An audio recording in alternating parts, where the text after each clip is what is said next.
बघा किती स्पॉन्जी झाला आहे हा केक, एकदम छान झालेला आहे. नमस्कार मंडळी. नवीन वर्षाच्या आगमनासाठी बऱ्याच घरांमध्ये केक बनवला जातो. आपल्यालाही वाटतं केक बनवावा, पण त्याच्या आधी असं वाटतं 1-2 पीस केक खावाच आणि मग अशा वेळेसाठी मग केक बनवायचा. चला बनवूया व्हॅनिला मग केक. मग केक करण्यासाठी आज आपण एका छोट्याशा गाळणीमध्ये 4 टेबलस्पून मैदा घेतो आहे. 1, 2, 3, 4. 2.5 सपाट टीस्पून साखर घेऊया. 1, 2, 2.5. 1/4 टीस्पून बेकिंग पावडर, छोटीशी चिमूट खायचा सोडा.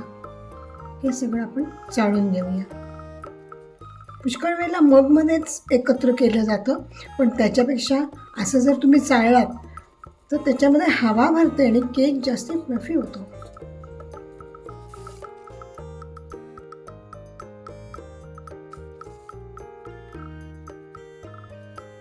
चाळलेले ड्राय इन्ग्रेडियंट्स आपण घेतले एका बाउलमध्ये.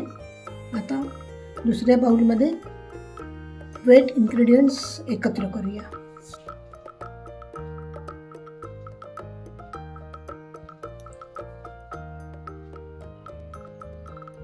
अडीच टेबलस्पून दूध घेतलेलं आहे. 2 टेबलस्पून रिफाईंड तेल. हे सनफ्लॉवर ऑइल घेतलं आहे मी, Gemini sunflower oil. 1/4 teaspoon vinegar. 1/8 teaspoon vanilla essence. Mix करून घेऊया छान. आता मिक्स करून घेतलेले हे वेट इन्ग्रेडियंट्स ड्राय इन्ग्रेडियंट्समध्ये घालूया. मिक्स करून घेऊया छान. मिक्स करून झालेलं आहे. अशी त्याची कन्सिस्टन्सी आपल्याला हवी. ह्या मगला थोडंसं तेलाचं बोट लावून घेतलं आहे आतमध्ये. आता हे मिश्रण आपण मगमध्ये घालूया. चॉको चिप्स आहेत, थोडेसे घालते वरून. आता या मगला मी 1 मिनिट 15 सेकंदासाठी मायक्रोवेव्ह करणार आहे. 1 मिनिट 15 सेकंद ठेवलं होतं मी आणि परत 1 मिनिट 15 सेकंद रेस्टिंग टाईम दिला.